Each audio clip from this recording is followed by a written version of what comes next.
মেহেদী ইসলাম বুঝতে পেরেছেন?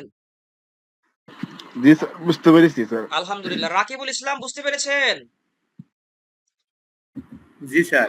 রোমান ভাই বুঝতে পেরেছেন যা আলোচনা করেছি? জি স্যার। মাশাআল্লাহ। তিথি রয় বোন আমার বুঝতে পেরেছেন? তিথি রয় কোথায়? তিথি রয় বুঝতে পেরেছেন? জি স্যার। যেটা উনি বলেছে সিপিইউ। সিপিইউ হচ্ছে central processing unit. Central processing unit যেটা কিছু প্রসেসিং এর মাধ্যমে ইলেকট্রিক ইউনিটের সাহায্যে আমাদেরকে একটি পরিপূর্ণ কম্পিউটারে রূপ হিসাবে দেখাবে। যখন আমরা কোনো ডেস্কটপে কাজ করব তখন আমাদের এই সিপিইউ লাগবে। আর ডেস্কটপ মানে হলো কতিপয় কিছু অংশের মাধ্যমে গঠিত একটি কম্পিউটার। যেমন মনিটর। মনিটর কয় প্রকার? ৩ প্রকার। LCD, LED, CRT. এগুলার ফুল মিনিং আপনারা গুগল থেকে সার্চ করে জেনে নিবেন, অথবা গত লেকচার শিটগুলোতে আমি দিয়েছি। এলসিডিটা কি? এলসিডি হলো যেটা কি করে, ওই যে দেয়ালের মধ্যে টানিয়ে রাখে, বড় পর্দা। এলইডি হচ্ছে তারই মতো দেখতে, যেটা আমাদের টেবিলে থাকে। আর এলসিডি বলেছি, এলইডি বলেছি। আরো সহজ করে বলি, এলসিডি হলো যেটা দেয়ালে থাকে, বড় পর্দায়, যেই মনিটরটা। এলইডি হলো যেটা আমাদের টেবিলে থাকে। আর সিআরটি হলো সেই ওল্ড ভার্সনের, অনেক আগের টিভির মতো পিছনে একটা বাক্স থাকে সেরকম। আচ্ছা, তারপরে হচ্ছে কি সিপিইউ। সিপিইউর মধ্যে মাদারবোর্ড থাকে, খুব গুরুত্বপূর্ণ বিষয়। র্যাম থাকে, হার্ড ডিস্ক থাকে, এসএসডি কার্ড থাকে, সাটা কেবল থাকে, ডাটা কেবল থাকে, তারপরে ক্যাচিং থাকে, ইউএসবি পোর্ট থাকে। তার পাশাপাশি থাকে আর কি অন্য অন্য অন্য ডিভাইস, যেমন কিবোর্ড, মাউস। এখানে কিছু কিছু বিষয় হলো, কিবোর্ড মাউসকে কি যন্ত্র বলে, তারপরে হচ্ছে প্রিন্টার স্ক্যানারকে কোন যন্ত্র বলে, এগুলো একটু মুখস্থ রাখতে হবে। যেগুলো হলো কিবোর্ড এবং মাউস সেগুলো হচ্ছে ইনপুট ডিভাইস, আর যেগুলো হলো প্রিন্টার, প্রজেক্টর, সেগুলো হচ্ছে আউটপুট ডিভাইস। তারপরে যেটা বলার হলো কিবোর্ড, মাউস এটা আমাদের লাগবে। ইন্টারনেটে কাজ করার জন্য মডেম, এটা আমাদের পরীক্ষায় লিখতে হবে সিপিইউর অংশগুলোর মধ্যে, ডেস্কটপের অংশগুলোর মধ্যে। এখন এখন তো মডেমের চলাচল না, মোবাইলের হটস্পট অন করলে আমরা কাজ করতে পারি। তাহলে আর কি আছে? ওয়াইফাই আছে। এগুলা হচ্ছে আমাদের ডেস্কটপের অংশ। আর ল্যাপটপটা হচ্ছে আমরা সহজেই বহন করতে পারি, চার্জ ছাড়া চালাতে পারি, ঠিক এরকম। আম, আমি আমার লাইনটা দিয়ে নেই।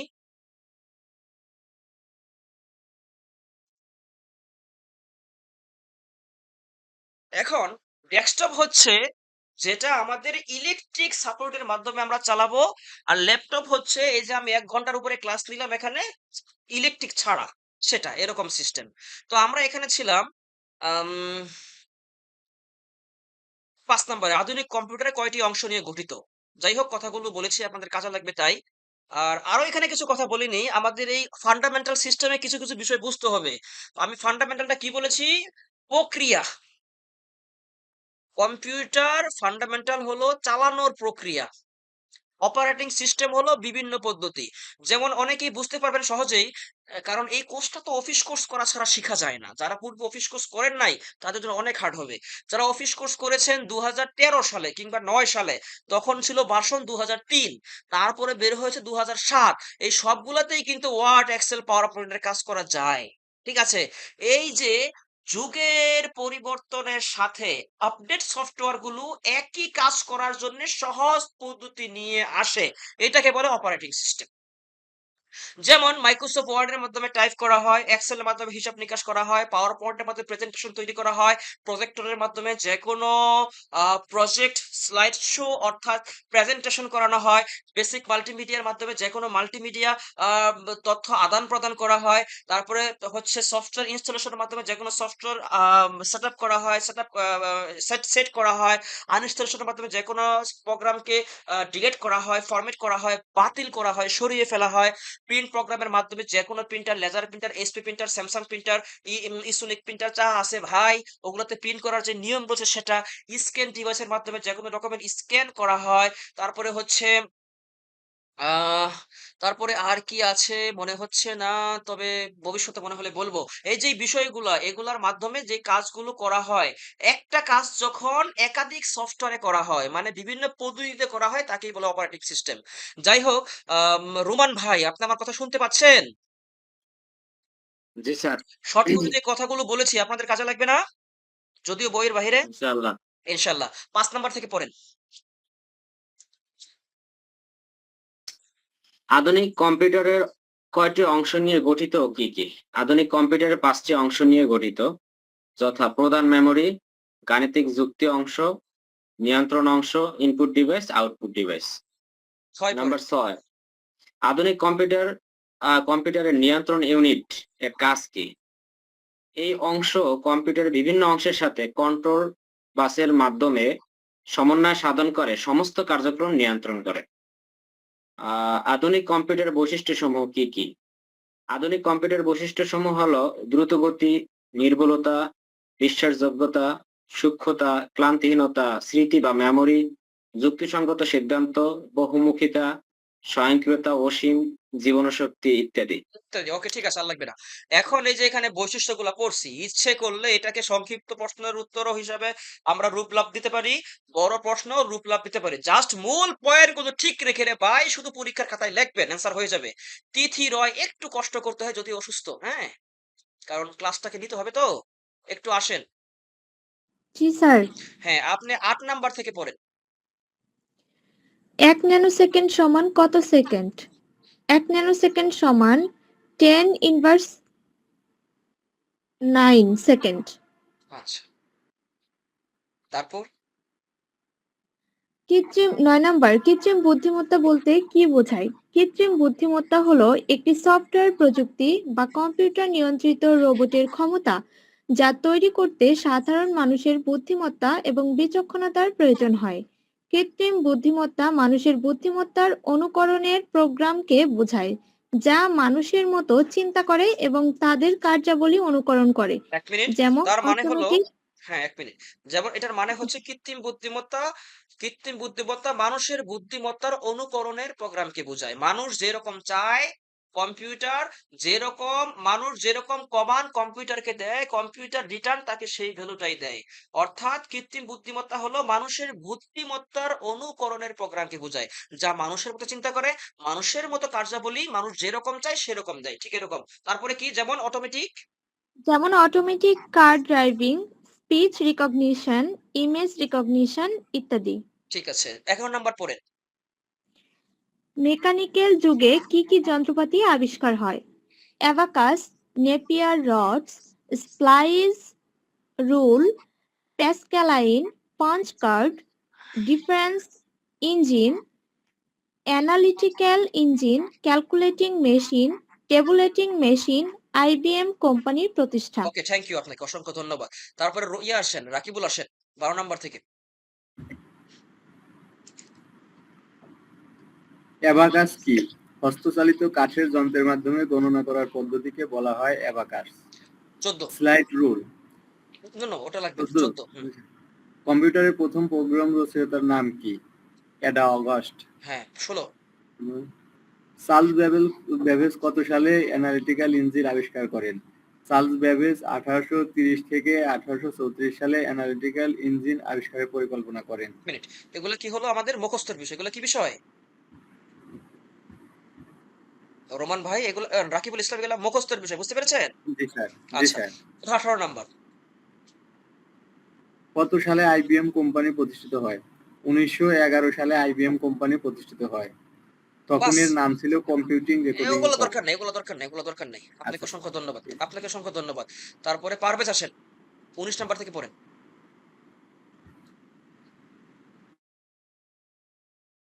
পারভেজ কোথায়? আসলে কি আছে না চলে গেছে? পারভেজ চলে গেছে। আর জাহাঙ্গীর হোসেন আসেন, 19 নাম্বার থেকে পড়েন আপনি।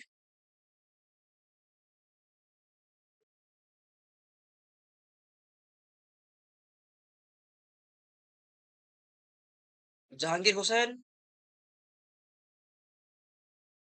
আচ্ছা, জনি আছে, জনি পড়তে পারবে? কোনটা কোথায়? মেহেদী ইসলাম। স্যার আমরাই পড়িয়ে দেই, আপনি আগাই যান দ্রুত। আচ্ছা আচ্ছা, ঠিক আছে, ওকে। জাহাঙ্গীর হোসেন চলে এসেছে। জাহাঙ্গীর হোসেন কি পড়তে পারবেন? জাস্ট আমি দুই এক লাইন শুনবো। স্যার আমার তো ভুল হয়ে গেছে না, আমি তো আচ্ছা ইয়ের আচ্ছা, ঠিক মধ্যে। আছে, সমস্যা নেই, সমস্যা নেই, ওকে।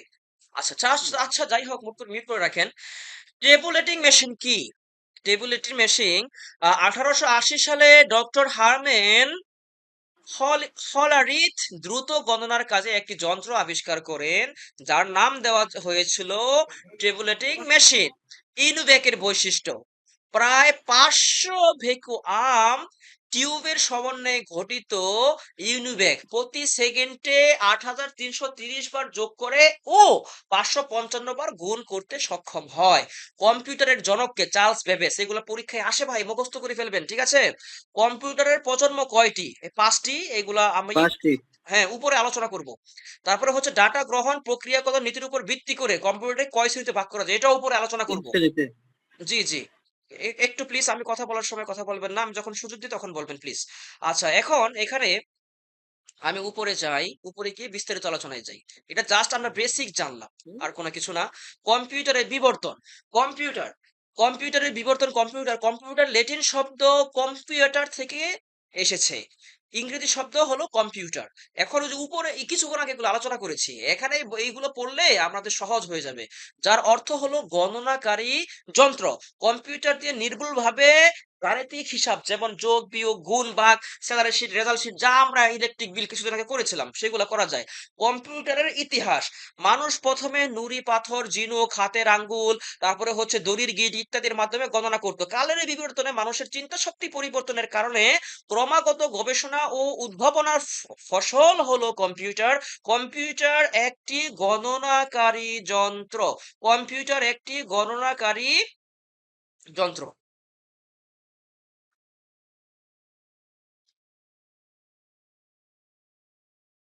ওকে, কম্পিউটার একটি গণনাকারী যন্ত্র। তারপরে হচ্ছে কম্পিউটার একটি গণনাকারী যন্ত্র, এখান থেকে পড়বো।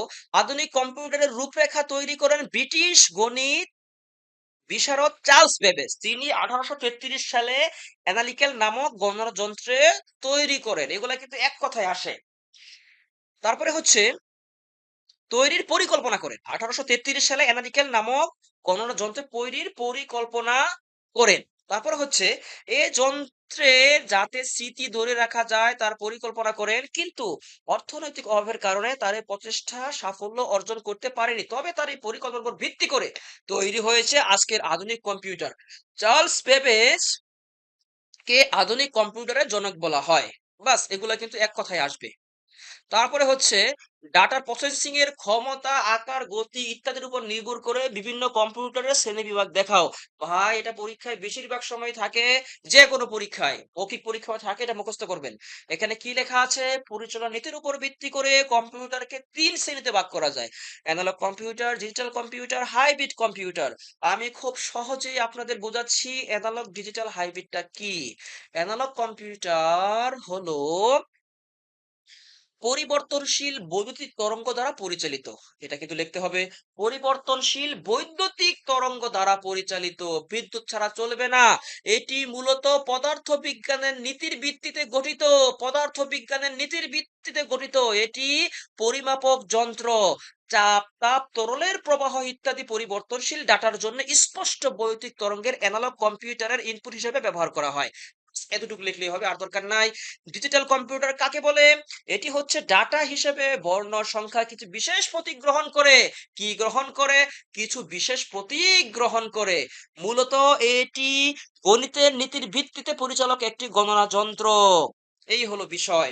তারপরে হচ্ছে এই কম্পিউটারে প্রক্রিয়াকরণের ফলাফল সরাসরি লিখিতভাবে পাওয়া যায়। ঠিক আছে, তারপর হচ্ছে হাইব্রিড কম্পিউটার।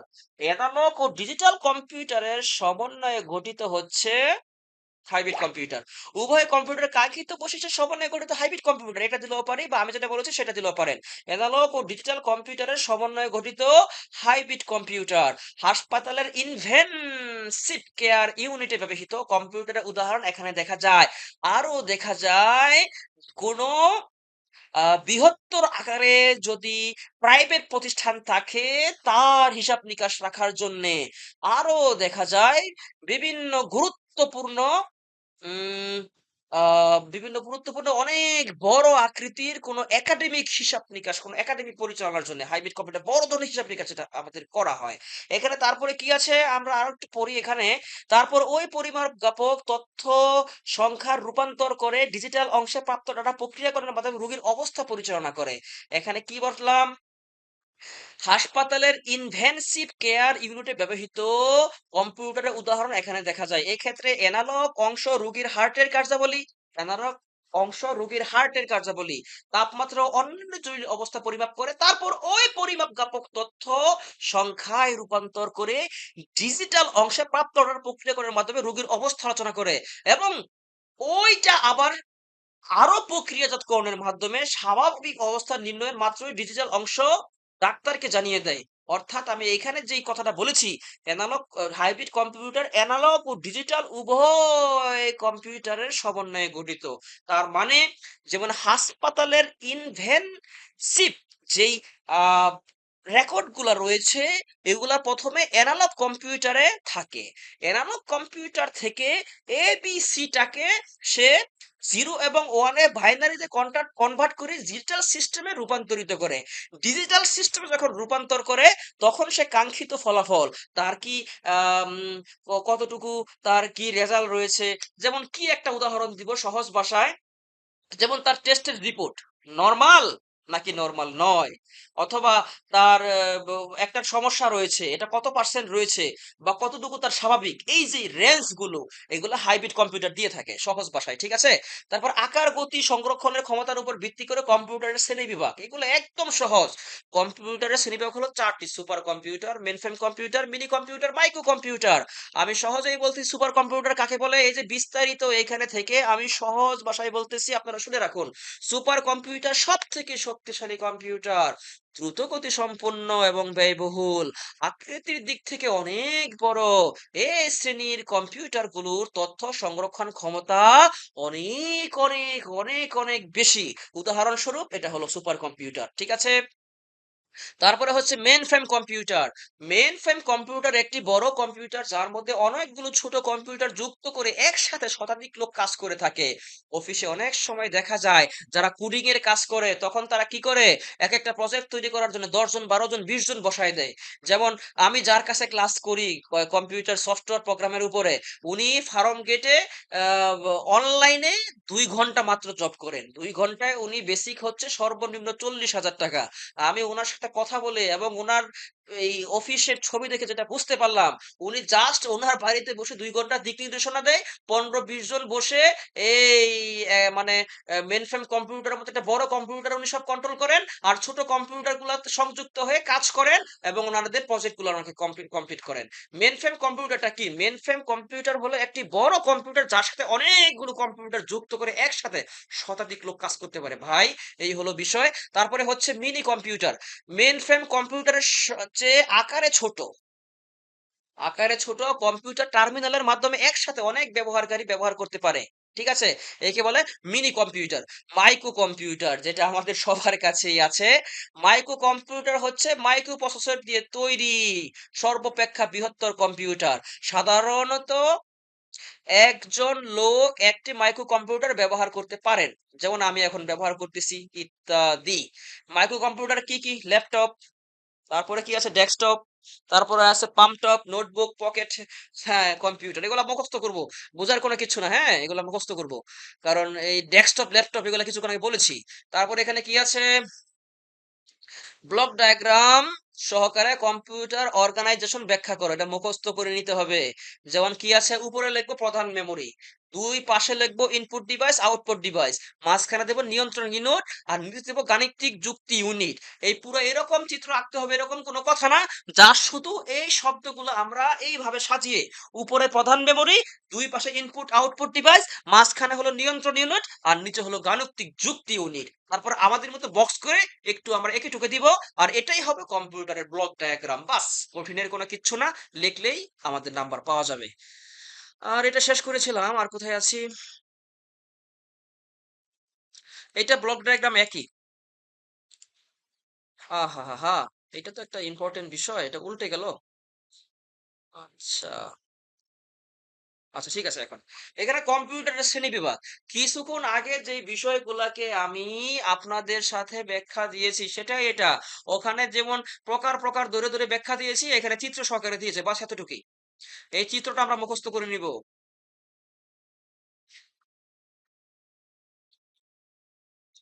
ডিজিটাল কম্পিউটার কি, এগুলো উপরে বলেছি। হাইব্রিড কম্পিউটার কি কিছুক্ষণ আগে বলেছি। অ্যানালগ ও ডিজিটাল কম্পিউটারের মধ্যে পার্থক্য, এই বিষয়টা আমাদের রোমান ভাই একটু পড়েন তো।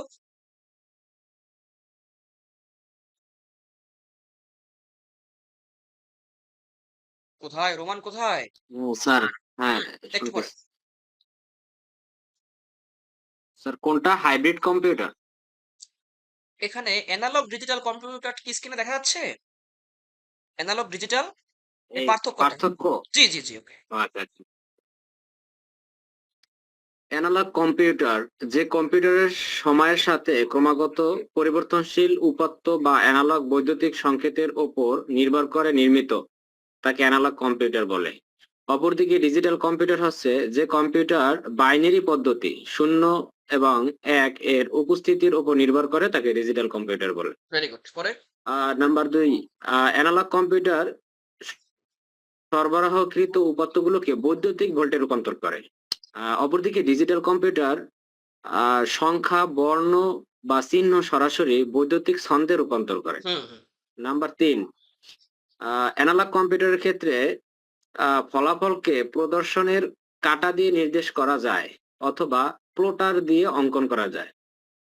অপরদিকে ডিজিটাল কম্পিউটার এর ক্ষেত্রে ফলাফলকে লিখিত আকারে মনিটর বা পর্দায় প্রদর্শন করা যায়। হুম। নাম্বার 4, অ্যানালগ কম্পিউটার এটি ডিজিটাল কম্পিউটারের চেয়ে কম নির্ভরশীল ও কম গতিসম্পন্ন। ভেরি গুড, হ্যাঁ। অপরদিকে ডিজিটাল কম্পিউটার এটি তুলনামূলক আহ বেশি দ্রুত গতি সম্পন্ন। ভ্রমশূন্য ও নির্ভরশীল এবং দ্রুত গতিসম্পন্ন। হ্যাঁ হ্যাঁ, তারপর। নাম্বার 5, অ্যানালগ কম্পিউটার রাসায়নিক, পেট্রোলিয়াম ও খাদ্য প্রক্রিয়াকরণ শিল্পে এটা ব্যবহার করা হয়।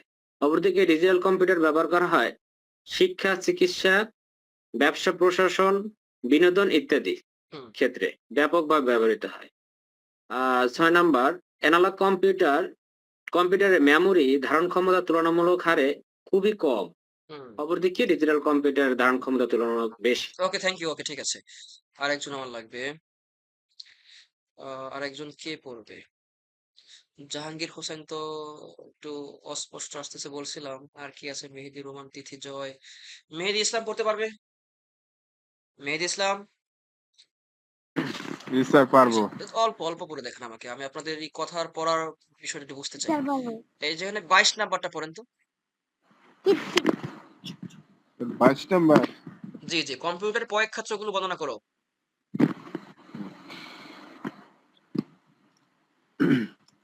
কম্পিউটারের প্রয়োগ ক্ষেত্রগুলো বর্ণনা করো।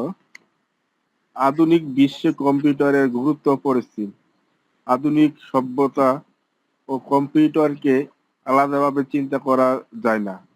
কম্পিউটারের নির্ভুল কর্ম সম্পাদন, দ্রুতগতি মেমোরি, স্বয়ংক্রিয় কর্মক্ষমতা, সহনশীলতা ইত্যাদি ফলশ্রুতিতে কম সময়ে অনেক বেশি কাজ করা সম্ভব হচ্ছে। কম্পিউটারে এই ব্যাপক ব্যবহার ব্যবহারকে নিম্নলিখিত কয়েকটি গুরুত্বপূর্ণ ক্ষেত্রে ভাগ করা যায়, যথা ডাটা প্রসেসিং, কন্ট্রোল, ডিজাইন ও ডেভেলপমেন্ট, ডাটা কমিউনিকেশন ও মাল্টিমিডিয়া ইত্যাদি। ওকে, ঠিক আছে, ধন্যবাদ আপনাকে। এখানে যে প্রয়োগ ক্ষেত্রগুলো আমাদের আলোচনা করা হয়েছে, মেহেদী ভাই খুব সুন্দরভাবে উপস্থাপন করেছেন, ওনাকে ধন্যবাদ, এবং যারা আরো আলোচনা করেছেন সবাইকে ধন্যবাদ। এখানে কম্পিউটারের প্রয়োগ হচ্ছে ডাটার প্রসেসিং করা, একটা ডাটাকে নিজের মতো প্রসেস করা, যেভাবে প্রসেস করলে আউটপুট আমি যেরকম চাই সেরকম দেখাবে। আর যদি প্রসেস করি আমি আমার নিজের মতো, যেমন এখানে কি করতেছি, আজকের এই ক্লাসটাকে আমি কন্ট্রোল করতেছি, আমি নিয়ন্ত্রণ করতেছি।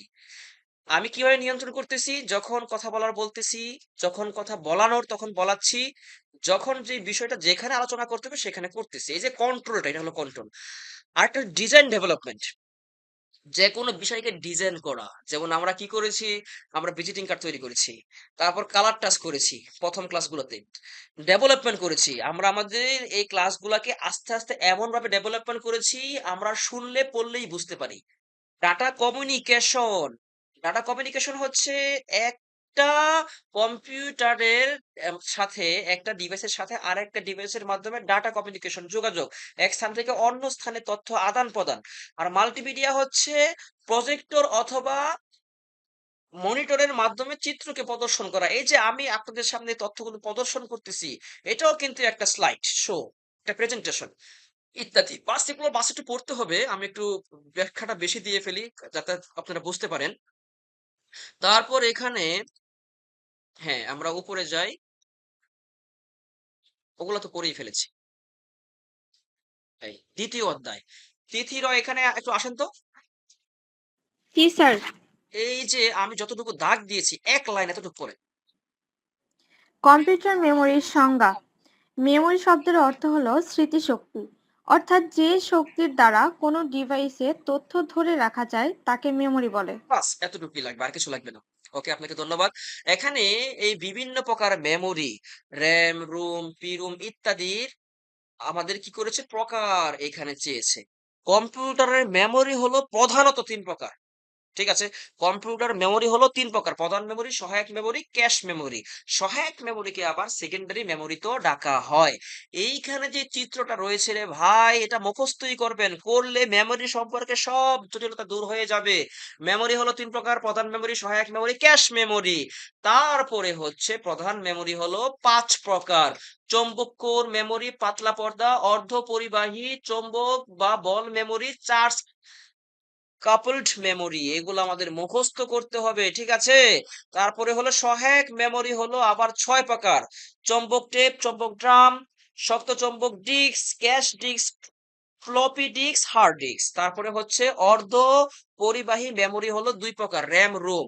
র্যামকে আবার দুই ভাগে ভাগ করা হয়েছে: ডাইনামিক র্যাম, স্ট্যাটিক র্যাম। রোমকে আবার চার ভাগে: M ROM, P ROM, EP ROM, EEPROM. বাস এগুলা মুখস্থের বিষয়। তারপরে হচ্ছে তিথি একটু আসেন, কম্পিউটারের প্রধান মেমোরির প্রকারভেদ একটু পড়েন। জি স্যার। কম্পিউটার প্রধান মেমোরির প্রকারভেদ। তথ্য সংরক্ষণ ও পুনরুদ্ধারের নিমিত্তে কম্পিউটারের প্রধান স্মৃতিকে দুভাগে ভাগ করা যায়, যথা র্যাম, র্যান্ডম অ্যাক্সেস মেমোরি স্মৃতি, রম স্মৃতি, read only memory. RAM operating mode আর লাগবে অনুসারে না, আর লাগবে না, আর র্যামকে। লাগবে না, আর লাগবে না, অতটুকু আসবে না। এই এতটুকু আমরা মুখস্থ করে ফেলবো, এগুলো পরীক্ষা আসবেই। র্যামের পুনরূপটা, রুমের পুনরূপটা, এলসিডি এলইডি এর পুনরূপটা, সিআরটি এর পুনরূপটা, এগুলা না মনে থাকলে নেট থেকে সার্চ করে পুনরূপগুলো পড়ে নেবেন। তারপর হচ্ছে র্যাম ও রুমের মধ্যে পার্থক্য, এখান থেকে পড়বে রাকিবুল ইসলাম, আসেন। জি স্যার। র্যাম এবং রোমের মধ্যে পার্থক্য। র্যাম একটি অস্থায়ী মেমোরি, রোম একটি স্থায়ী মেমোরি। র্যাম মজুত উপাত্ত ও নির্দেশ ব্যবহার করে কেন্দ্রীয় প্রক্রিয়াকরণ ইউনিট উপাত্ত প্রক্রিয়ার কাজ সম্পন্ন করে। রোমে কিছু সুনির্দিষ্ট নির্দেশমালা দেওয়া থাকে। এই নির্দেশমালা পাঠ করে কেন্দ্রীয় প্রক্রিয়াকরণ ইউনিট কাজ করে। র্যাম বিদ্যুৎ প্রবাহ বন্ধ হলে এতে সংরক্ষিত তথ্য মুছে যায়। রোম বিদ্যুৎ প্রবাহ বন্ধ হলেও এতে সংরক্ষিত তথ্য মুছে যায় না। র্যাম এটি লিখন বা পঠন স্মৃতি। রোম, এটি পঠন স্মৃতি। র্যাম, এর কোনো তথ্যকে পরিবর্ধন, সংশোধন করা যায়। রোম, এর তথ্যকে পরিবর্ধন ও সংশোধন করে পুনরায় সংরক্ষণ করা যায় না। র্যাম, র্যামের ধরন dynamic RAM, DRAM, static RAM, SRAM। হুম রোম, রোমের ধরন PROM, EPROM, EEPROM বাস, ইত্যাদি। এই তো, এই যে এতটুকু যতটুকু আমরা এখন পড়েছি এর থেকে পরীক্ষায় থাকবেই, নিশ্চিত থাকেন। তারপরে হচ্ছে বিট বাইট, এগুলা হচ্ছে সোর্সের সিস্টেম, মুখস্থ করে নিতে হবে। তবে একটু বলতে হয়, এখানে কিছু কিছু বিষয় আবার বলতে হয়, যেমন বিট। বিট হচ্ছে, এখানে উপরের প্রশ্নটা কি, bit, byte, kilobyte, megabyte, gigabyte, terabyte এবং ওয়ার্ড এর ব্যাখ্যা, এটা পরীক্ষায় আসবেই একদম। A square plus B whole square, A B এর সূত্র, A square minus B square সূত্র, তারপরে এ মাইনাস বি হোল স্কোয়ারের সূত্র, অনুসিদ্ধান্ত, ত্রিকোণমিতি, পরিমিতি, যদি মুখস্থ করছেন এটাও মুখস্থ করে ফেলবেন। এখানে কি আছে, বিট, শূন্য এবং এক, এই সংখ্যা দুটিকে একত্রে বিট বলা হয়। পরীক্ষায় কিন্তু আসবে শূন্য এবং ওয়ান, আমি ইংরেজিতেই বলি 0 এবং 1, এই সংখ্যা দুটিকে একত্রে বিট বলা হয়। বাইট, 1 বাইট সমান হচ্ছে 8 বিট। কিলোবাইট, 1 কিলোবাইট সমান হচ্ছে 1024 বাইট। 1 মেগাবাইট মানে হচ্ছে 1024 কিলোবাইট। 1 গিগাবাইট মানে হচ্ছে 1024 মেগাবাইট। 1 টেরাবাইট মানে হচ্ছে 1024 গিগাবাইট। এবং 1 ওয়াট মানে হচ্ছে n বাইট। এই যে এই বিষয়গুলো আমাদের কিন্তু একটু মনোযোগ দিয়ে পড়তে হবে, নয়তো মুখস্থ হবে না।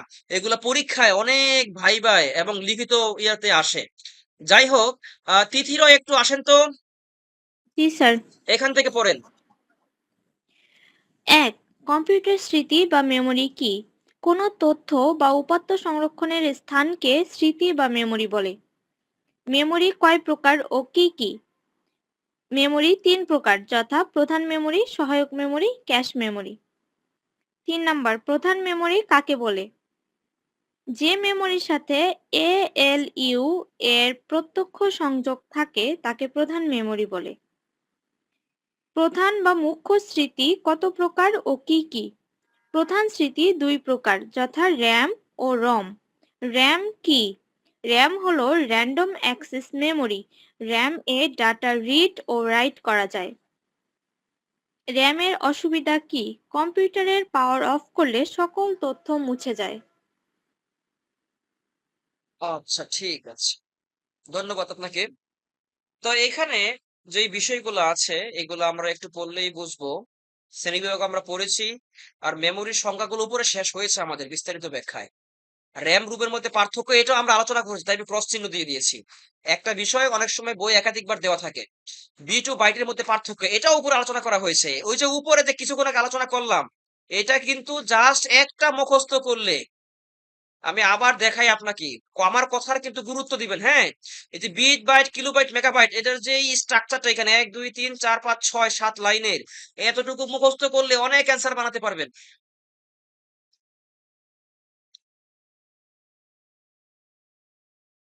স্যার, পূর্ণরূপ, মেমোরির প্রকারভেদ কি সব পড়তে হবে একবারে? না সব পড়তে হবে না, ওই প্রধানের পরে যে দুইটা প্রকার সেটুকু পড়লেই হবে, কিন্তু সব পড়লে ভালো হয়। আচ্ছা, ঠিক জি আছে স্যার। জি। আর পূর্ণরূপের মধ্যে কিছু কিছু আমি এখানে টিক চিহ্ন দিয়েছি, ইউনিবেক, IBM, এই দুইটা পূর্ণরূপ পড়বেন। HDD, CD, এই দুইটা পূর্ণরূপ পড়বেন। আমি আবার বলি, LCD, LED, CRT, তারপরে হচ্ছে IBM, ইউনিবেক, HDD, CD, SSD, এগুলার পূর্ণরূপ পড়ে নেবেন, তাহলে পরীক্ষায় কোনো সমস্যা হবে না। কম্পিউটার সিস্টেমে কম্পোনেন্ট, এটা এটা একটু পড়তে হবে, একজন তিথি পড়েন। জি স্যার। কম্পিউটার সিস্টেমে কম্পোনেন্ট। কম্পিউটার সিস্টেম কম্পোনেন্ট কম্পিউটারকে কাজের উপযোগী হিসেবে ব্যবহারের যেসব হার্ডওয়্যার ও সফটওয়্যার ব্যবহার করা হয় তাদেরকে আমরা কম্পিউটার সিস্টেম কম্পোনেন্ট বলে থাকি। বাস বাস বাস বাস কম্পিউ- বাস বাস, ওকে ওকে। এখানে এখানে সিস্টেম কম্পোনেন্টটা কি, কম্পিউটার কন্ট্রোল করার জন্য আমরা যে হার্ডওয়্যার নিয়ন্ত্রণ করি, হার্ডওয়্যার বলতে কম্পিউটারের যে পার্টস গুলো থাকে, যেটা আমি কিছুক্ষণ আগে বললাম, ওই যে কি জানি বললাম, ডেস্কটপের অংশসমূহ, আরো যে পার্টস গুলো বললাম, এই যে এই পার্টস গুলো রয়েছে, এই হার্ডওয়্যার যে যন্ত্রপাতি গুলা রয়েছে, এগুলা হলো কম্পিউটার সিস্টেম কম্পোনেন্ট। কিন্তু শুধু হার্ডওয়্যার দিয়ে কম্পোনেন্ট গঠন হয় না, সফটওয়্যার প্রয়োজন হয়। কথার কথা, একটা নতুন কম্পিউটার কিনেছেন, আপনারা ওইখানে বিএস কোড রান করবেন, এটাকে আপনাকে কি করতে হবে? সফটওয়্যার কম্পোনেন্টে নিয়ে নিতে হবে। আপনারা প্রেজেন্টেশন দেখাবেন, পাওয়ার পয়েন্ট নিয়ে নিতে হবে। তারপরে মাল্টিমিডিয়ার কাজ করবেন, বিএলসি, এমকেবি অথবা জুম পেয়ার সেটআপ দিয়ে নিতে হবে।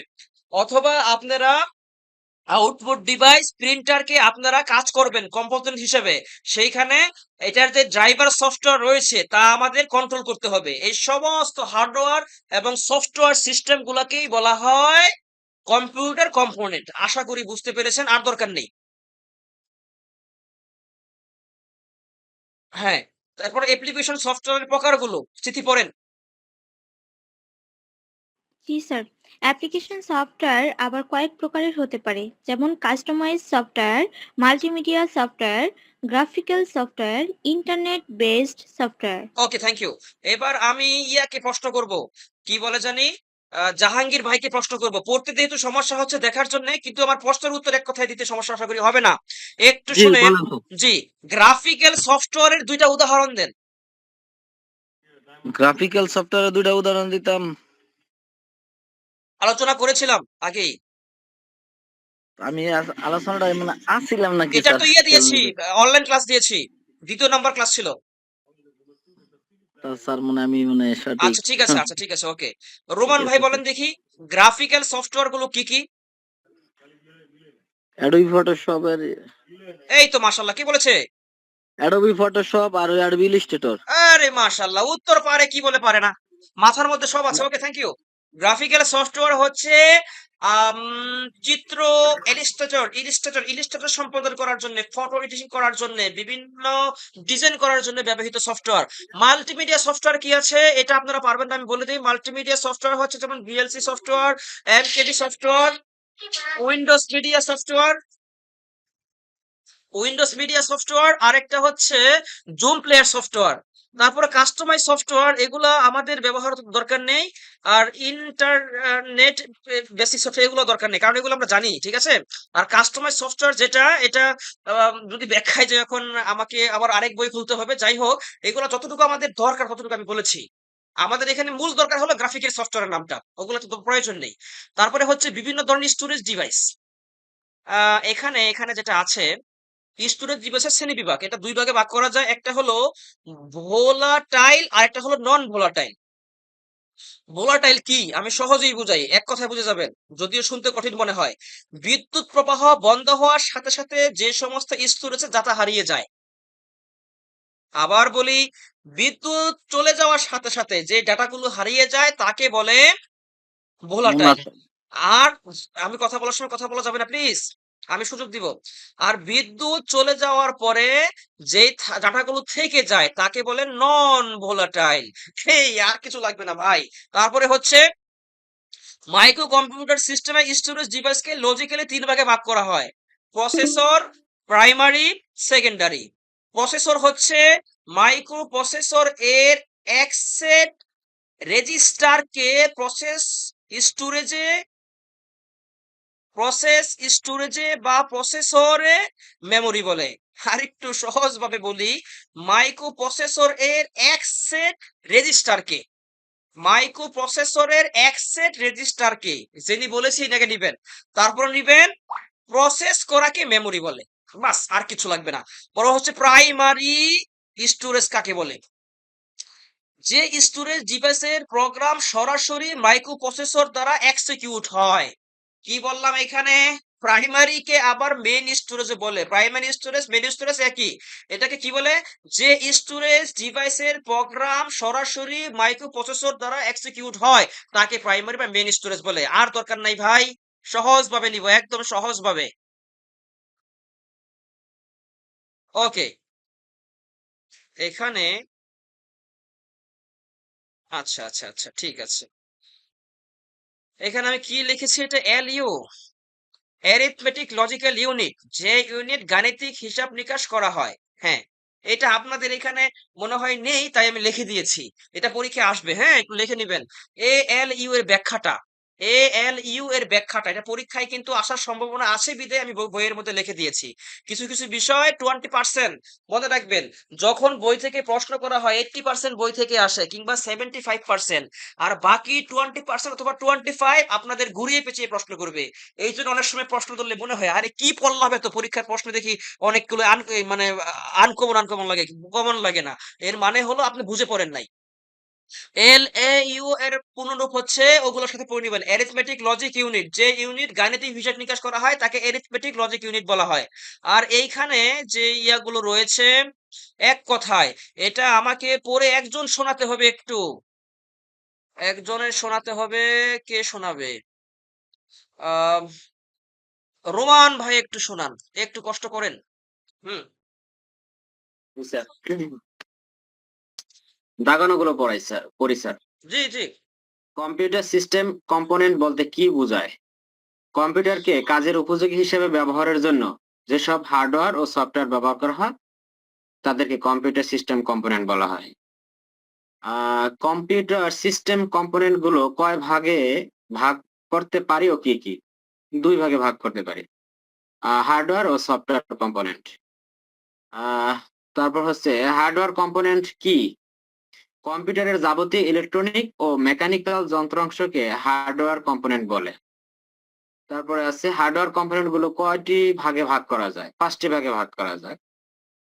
আহ উম, তারপর হচ্ছে হার্ডওয়্যার কম্পোনেন্ট গুলো কি কি? হার্ডওয়্যার প্রসেসর, প্রধান memory, memory. Hmm. Input device, output output device. Device. Okay. জি।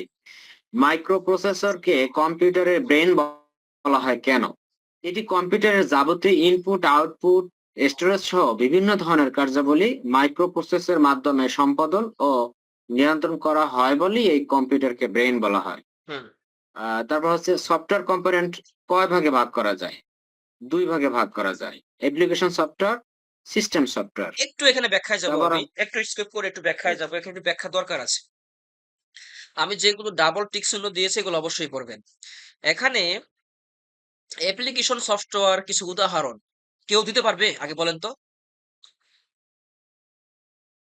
অ্যাপ্লিকেশন সফটওয়্যারে কই উদাহরণ কোন দিতে পারবে, এরকম কেউ আছে? জি স্যার, বলেন। আমরা বিশেষ কোনো কাজের জন্য যে সফটওয়্যার গুলো ব্যবহার করি ওইগুলো হচ্ছে অ্যাপ্লিকেশন সফটওয়্যার। যেমন আর সিস্টেম সফটওয়্যার এক মিনিট যেগুলো এক আমরা মিনিট, উদাহরণ সাধারণত উদাহরণ আমি উদাহরণ চাচ্ছি, সংখ্যা সংখ্যা চাইনি। অ্যাপ্লিকেশন সফটওয়্যারের উদাহরণ কয়েকটা দেন। যেমন স্যার আমরা যে অ্যাডোব ফটোশপ, এটা আমরা ছবি এডিট করার জন্য এই সফটওয়্যারটা ব্যবহার করি। হুম। এটা স্যার একটা আচ্ছা অ্যাপ্লিকেশন ঠিক আছে, সফটওয়্যার। এটাকে বলা যায় যে হলো graphical software. Application software MS হচ্ছে, Word, MS Excel, PowerPoint sir. এই যে জাহাঙ্গীরের মাথায় তো অনেক কিছু আছে, মাশাআল্লাহ। Okay, thank you. System software কে উদাহরণ দিতে পারবে? বলেন বলেন বলেন। সিস্টেম, এই যে হাত দিয়েছে বলেন। সিস্টেম স্যার আমি সফটওয়্যার বলবো নাকি? বলেন। ওই যে উইন্ডোজ, সিস্টেম সফটওয়্যার স্যার মেরিয়া, ডস, এগুলা লিনাক্স, স্যার যে এমএস উইন্ডোজ, এক্সেল, লিনাক্স এগুলা। Very good, very Windows. Good. সবারই হয়েছে, সবাই জানেন, ভেরি গুড। তার মানে এই বিষয়গুলো আমাদের জানা আছে। আর LALU সম্পর্কে একটু আগে আলোচনা করেছি।